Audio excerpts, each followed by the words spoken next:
Hello everyone, myself Rakhi, Assistant Professor in the Department of Electronics and Communication Engineering, ABS Engineering College, Ghaziabad, affiliated to Dr. APJ Abdul Kalam Technical University, Lucknow. Today in the lecture series of optical communication, we will have a discussion on optical source laser diode, and this is the second part of a laser diode topic. We have already discussed about the different mechanisms, what is meant by the laser diode, what is the working principle of the laser diode, and another thing which we have come across in the first part of the laser diode, that is Einstein relation. And in this section we are going to have a first population inversion, then we will take on optical feedback, then laser oscillation, numerical based on that, threshold condition for laser oscillation, and again numerical based on threshold condition of laser oscillation. So, what we have in this particular condition, we have under the condition of a thermal equilibrium, which is given by the Boltzmann distribution. The lower energy level E1 and upper energy level E2 have a different energy state, and the E1 and E2, and simultaneously it has a different atomic density. One is N1 and N2. About this we have discussed in the Einstein relation of the topic, which we have discussed in the previous previous lecture of the laser diode. So, in this case we have come across this N1 and this N2 plays a very important role in the energy transition, because when we talk about the transition from the lower energy state to the higher energy state, then also that is proportional to the N1, that is the density of atom in the lower energy state. And whenever we talk about the transition from higher energy state to the lower energy state, then also we have to, that is proportional to N2 density of atoms at the higher energy state. So, this N1 and N2 plays a very important role. So, what now comes the question, what is this N1 and N2? So, this N1 and N2 is basically population density.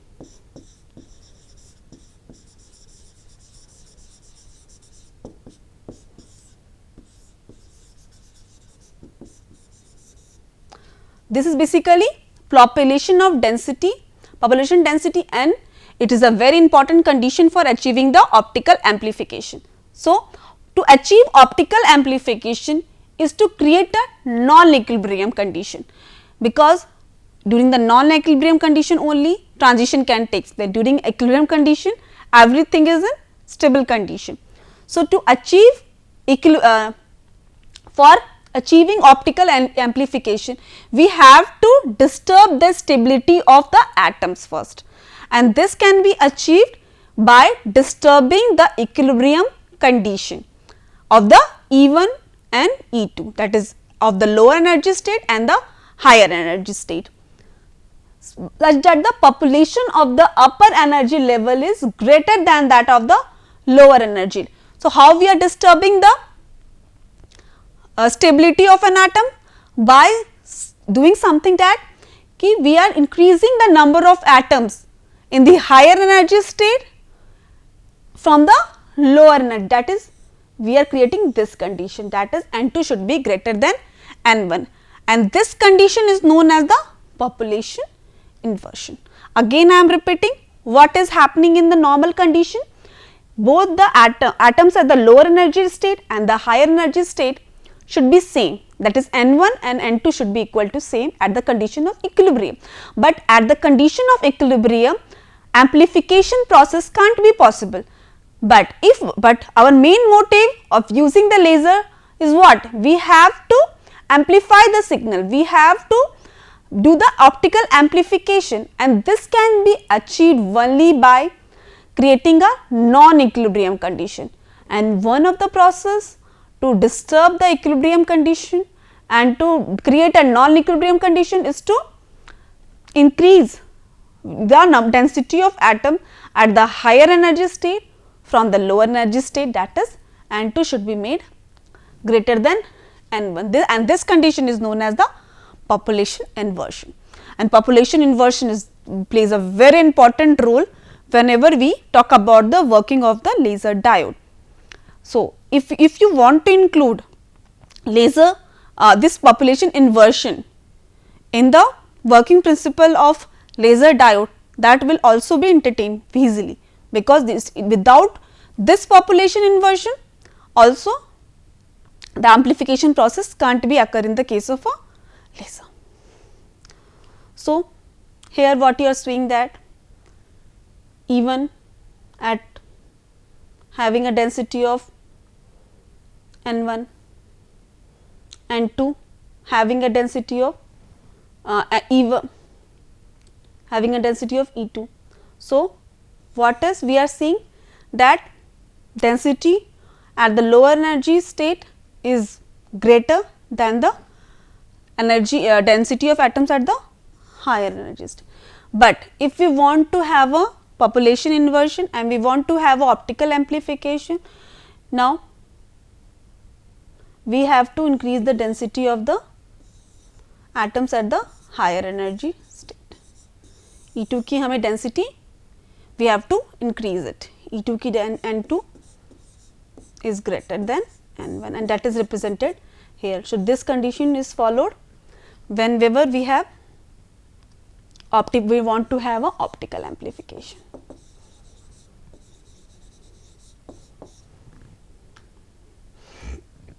Now, optical feedback, as already discussed with you in the previous lecture of the laser diode, that in laser amplification is possible only by some process that is called the oscillation, and oscillation occurred whenever only when there is a feedback in a system.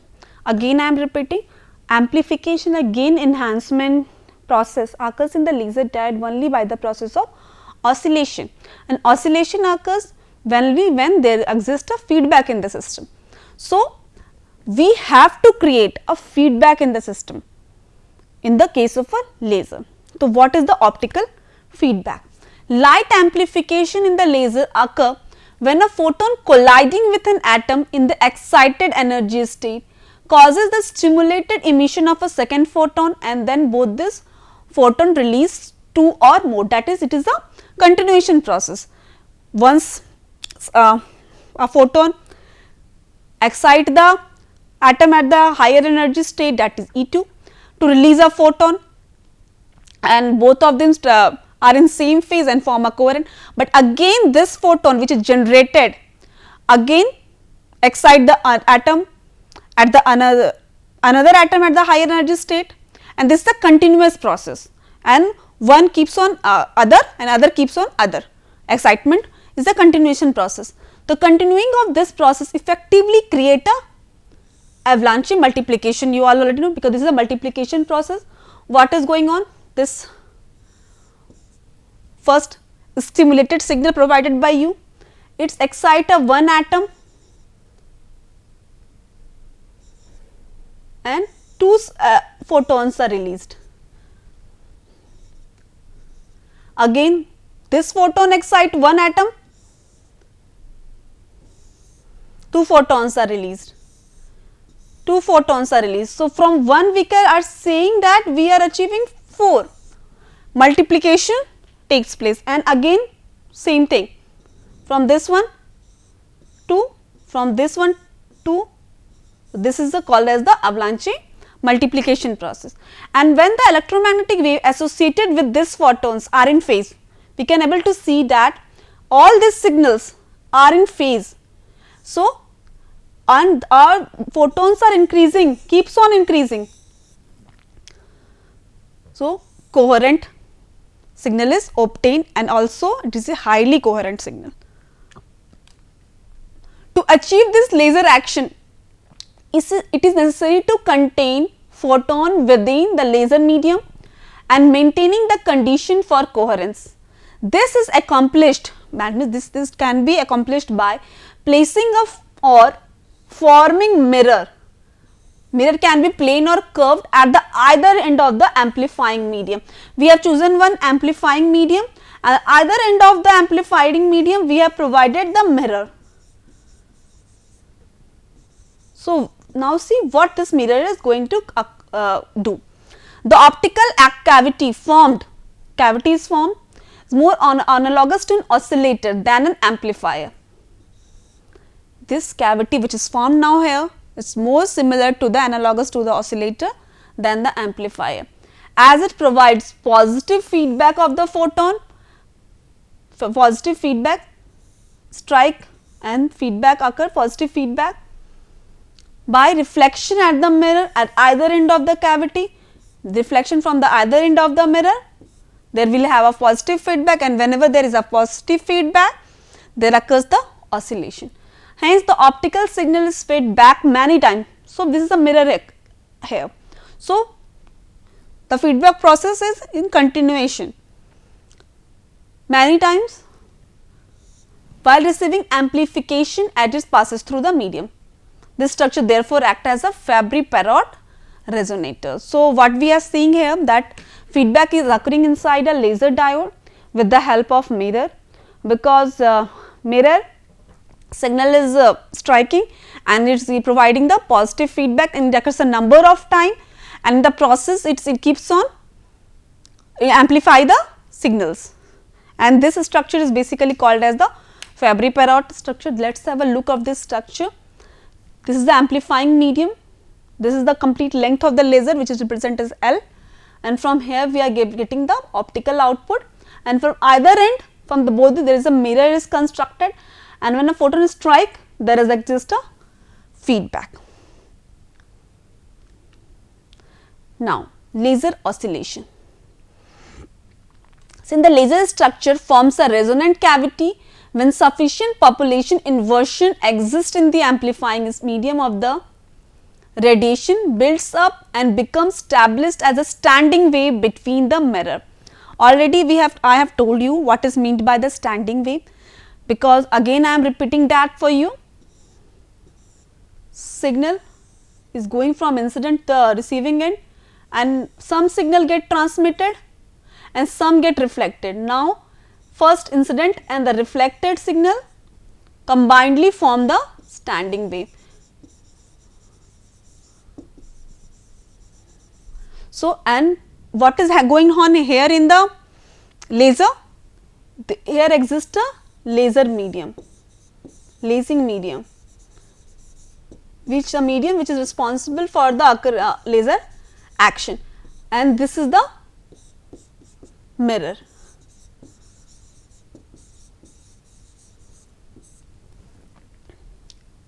This standing wave exists only at a frequency for which the distance between the mirror is an integral number of half wavelength. So, for which now in this particular line it is showing at which frequency this standing wave exists. So, this standing wave exists only at frequency for which the distance between the mirror. So, what is the distance between the mirror? Distance between the mirror is L, is an integral number of a half wavelength. So, this standing wave occur only at that frequency, the frequency at which the distance between the mirror is an integral number of a wavelength. For example, if we take for example at frequency f, standing wave is occur. So, this at this frequency when we c by lambda we can write it. So, c by lambda, or we can say this is proportional to 1 by lambda. So, integral number, you know about the integral number. So, this length should be like this. So, here for achieving the standing wave condition, the L should be equal to lambda q upon 2n, where n is the refractive index of the amplifying medium. Already in the first unit of the optical communication we have studied about the refractive index. So, this refractive index plays a very important role in any sort of optical communication. Lambda is our emission wavelength, and q is an integer. So, at this particular length only standing wave formation takes place. Alternatively, discrete emission frequency R f are defined by this q f is equal to q c upon 2 n l. We have just lambda in the terms of a frequency. We see the velocity of light, the different frequency of oscillation within the laser cavity determine the various integer value of q, which constitute the resonance or mode. So, what the equation which we have received in the previous slide apply for the case when L is along the longitudinal axis of the structure. L is along, we have seen that at the both side there is a mirror, and L is this one in the case of a laser structure. So, this is along the longitudinal side. So, this is known as the longitudinal or axial mode, and this modes are separated by a frequency interval which is given by del f is equal to c upon 2 n l. The mode separation in terms of the free space wavelength, assuming del f should be very less than f, and f is equal to c by lambda, is given by del lambda equal to del lambda del f divided by f, by putting the values of f del square by c del f. What is the c? F is c by lambda. So, we have in the place of this f we have substituted c by lambda, that is why here the lambda square. Now, substituting the value of del f from this equation, we get the value of del lambda equal to lambda square upon 2 n l. So, we are taking the value of del f from this equation and substitute here, and we have received this value. So, what is del f? Frequency, the modes are separated by a frequency interval of del f. So, यहाँ we can call it as a in the terms of wavelength. Laser oscillation may also occur in the direction which is transverse to the axis.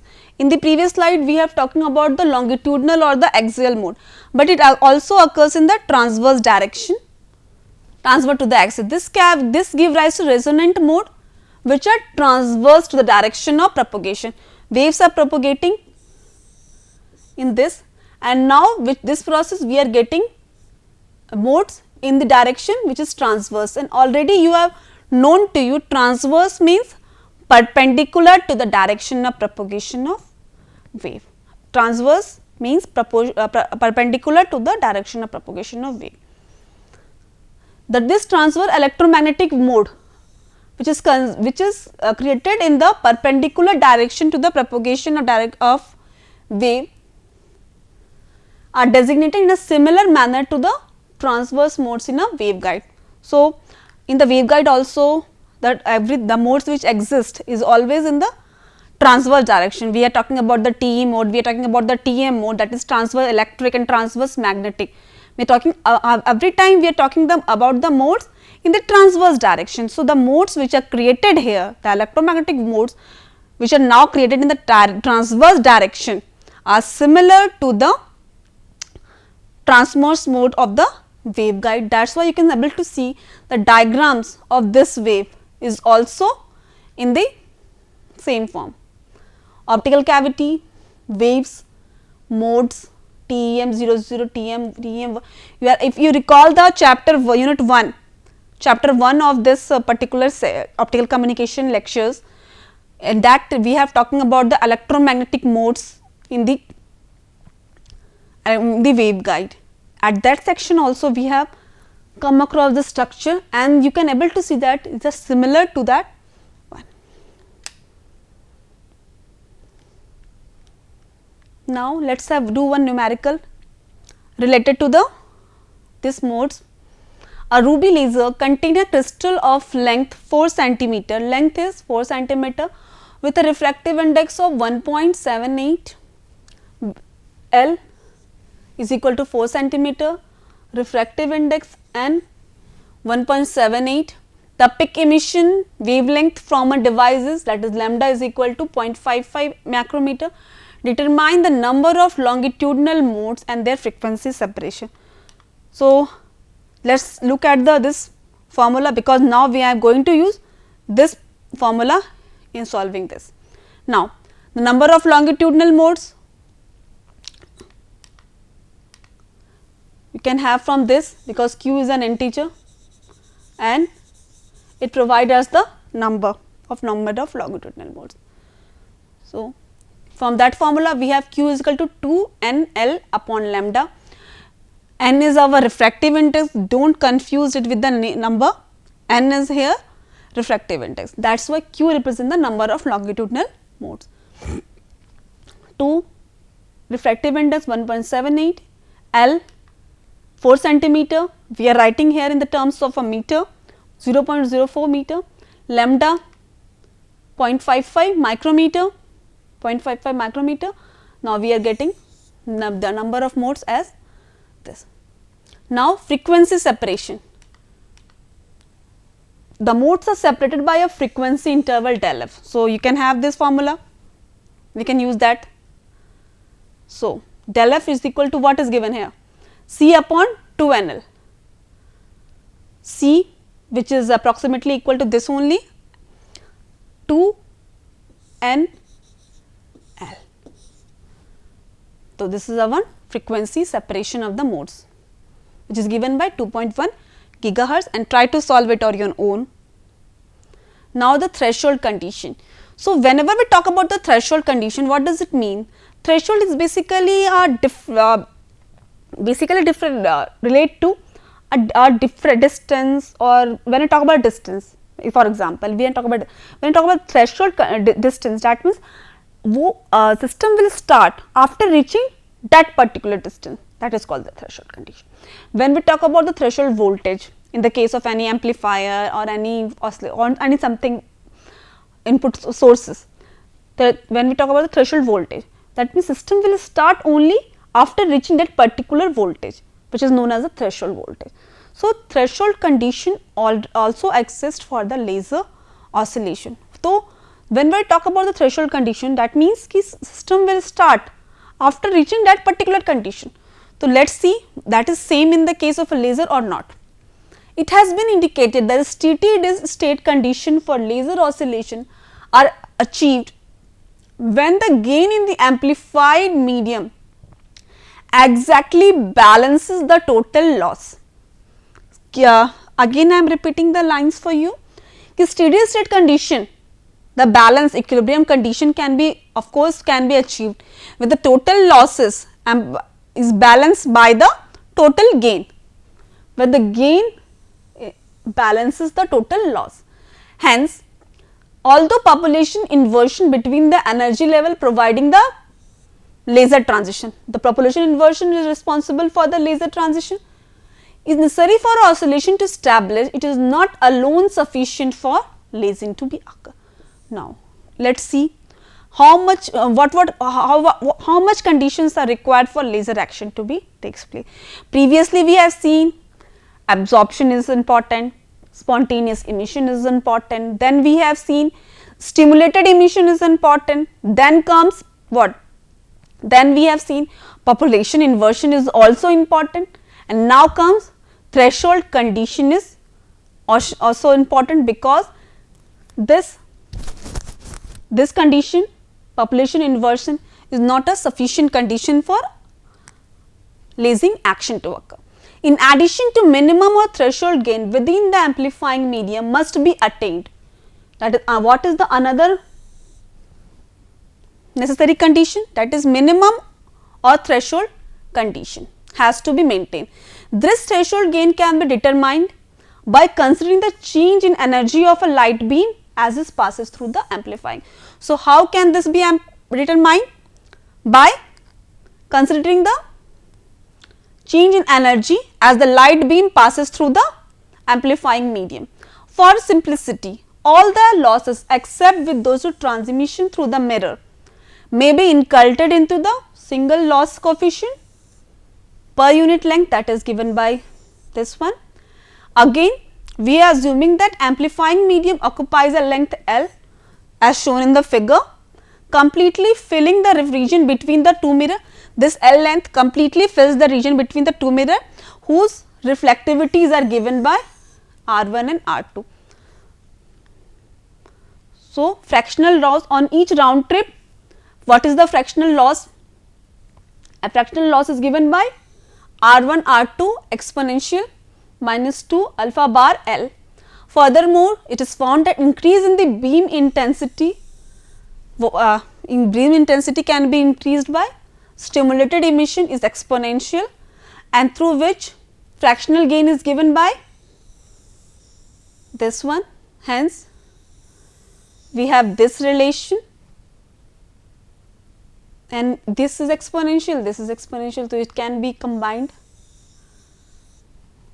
and this is equal to 1 for the oscillation process to occur. And after solving, we are getting about the threshold gain, which is equal to alpha bar plus 1 by 2 L. L is our length of the lasing medium, ln 1 by R1 into R2, reflectivity of mirror 1, reflectivity of mirror 2. For laser action to be easily achieved, it is clear that the high threshold gain per unit length is required in order to balance the losses from the cavity. So, what is the threshold gain which is required? Threshold gain is high in the case of a laser action to takes place, because in this process we have to balance the losses with the amplification gain. Let us do a numerical based on this. An injection laser had an active cavity with loss of 30 per centimeter, and the reflectivity of each clipped laser face is 30%, that is R1 and R2 is equal to 30%. Determine the laser gain coefficient for the cavity when the length is 600 micrometer, L is equal to 600 micrometer. Now, putting the formula here we have as given in the equation that each of the laser facet is 30%, that is R1 and R2 both should be equal to 30%. That is why R1 R2 is equal to R.